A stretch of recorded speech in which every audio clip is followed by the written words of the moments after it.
Mica Galvão and Charles Oliveira training. The roll begins. Mica taking a collar tie. Notice his left foot stepping on the thigh and then moving into a half butterfly. Charles Oliveira is putting him into a body lock, and he has the near side underhook, but it's not super high up. Notice how Mica is keeping his frames in nice and tight here, but Charles has good head position, putting his temple on Mica's chin. Charles is tripoding up a little bit. Very common for MMA fighters to take this stance where they tripod the hips up. This leads to a really good base. They reconsolidate in somewhat of a half butterfly, half closed guard scenario. Very common for butterfly guard players to deal with this. But Mica gets out really nicely, actually. Mica's going to take this over hook right here. And look at Charles is punching in this near side underhook, and he's switching sides, and now he's gonna go. He should try to drop his head here and drive the knee cut through, but you're gonna notice he's gonna run into Mica's frames here. Mica starts framing, and so that's why Charles' head comes up. He's still trying to slide, but now notice how Mika's gonna move his elbow out to build his own head height, and this is gonna allow him to start hip escaping away. He's using that cross shoulder post, and he's able to escape the position. Right away, Charles trying to pick up the ankles, restart that scramble. See, elbow comes out, Mica gets away. Overhook, underhook. Mica grabs that leg here. I don't really know what he was thinking. Almost like a flower sweep, maybe, but I don't really know. Nice elevation here. But see how Charles posts those hands and he kind of uses his hips to get some mobility. It's really nice, actually. Mica was thinking shoulder crunch for a second, but now he's back to framing. So this time it's similar to the near side underhook, but Charles is actually going to go to headquarters. But he keeps that hand there. But I think because the knee cut didn't work on the last sequence, he's like, hey, now I'm going to go to headquarters before I go to the knee cut, like kind of cook him a little bit. So good work by Charles stepping into this headquarters position and managing those frames.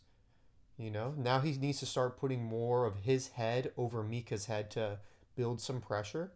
But that's why that little hand fight's going on. See, he tries it for a second, but the frames come back in. He's thinking knee cut here. He's going to try to switch sides. But Mica is so good at framing, he's not letting it happen. And then look, he builds height on that elbow again. Now we're getting a switch of positions. Mica's on top in the knee cut position, reverse De La Hiva. And this hand fight's happening. And notice how Charles is on his side. Very important to always be on your side in this position. This is a great grip from Charles going for that arm drag here. Very frustrating. Mica, he's just so suave in this position.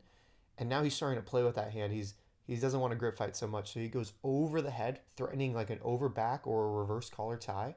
This makes Charles go flat, which allows Mica to get that row drag and dive on the pass. But just like any good MMA fighter, Charles just flips him over. And then Charles, he elects to go back to top. He's like, I don't really want to deal with getting knee cut the whole time and getting crushed. Right away, Mika's on these underhooks. Nice, framing the head away. Mica uses it to go for an off balance, but excellent base by Charles. They end up in close guard. Mica has an amazing close guard, but he doesn't want anything to do with it. He steps on the hips, starts to build a bit of distance, hip escape. All right. Probably going to be the same thing here. Elbow comes up, he gets a little bit of space. Always lifting the head so he's not like a lazy bottom player, you know? The fight of underhooks here. Underhook versus body lock. And he loves these off balances he's been getting on Charles. Charles' style plays really well into like lifting his hips, and Charles actually ends up leg weaving him here, but the round ends.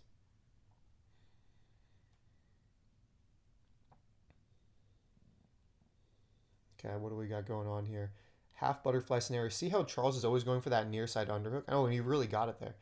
We get like a little bit of a switch. They're going really quick with these adjustments now. Double underhooks again by Mica. But look how he switches off to this shoulder crunch. Really nice. And he's going to do a dilemma where he's attacking the upper body, but then he chains to the lower body. The second half of the round, he goes a lot more to lower body attacks, leg attacks. See, he's going to try to catch that far leg, but he just spins through. Charles is wise to it, moves his leg away. Charles, ooh, that was a really nice pass from Charles, but ends up getting entangled here actually. So almost like a K guard where Mica scoops the leg, but look how Mica puts his knee and his heel together. I think they're gonna stop the footage here because Mica probably gets him into a saddle and maybe attacks a knee bar or a heel hook. And it's a very respectful training round. Right here, Mika's getting crushed, but he turns it into his own attack by framing the hip and getting on his side. But Charles is a really good scrambler, and they both stand up. This is really nice right here. So see how Mica starts threading his foot through?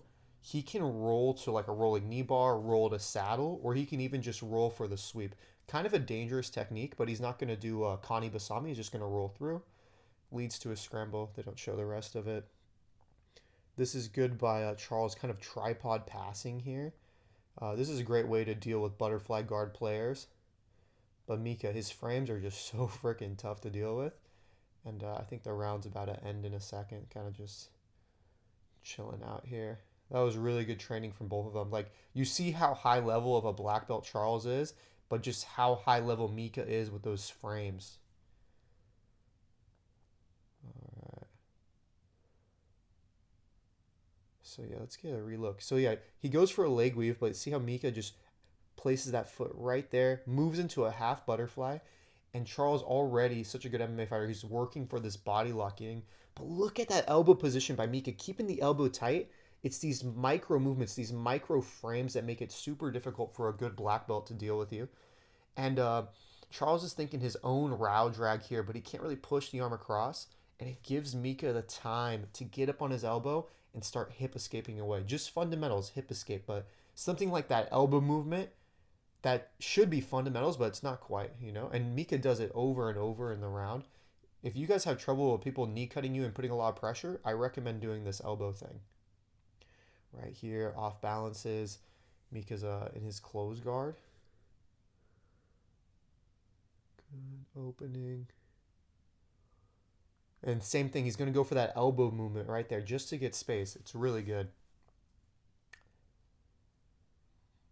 Very frustrating as the person on top. Now this is so nice. Look at Mica's right elbow on that pocket and look at his left arm. Look how he's going to push him away and he's going to start getting this almost like a shoulder crunch grip, but just with one hand. And now he's going to have an option to take the back. That's why Charles moved that knee up, but Mica moves his right knee even further in so he can start moving to work around to the back.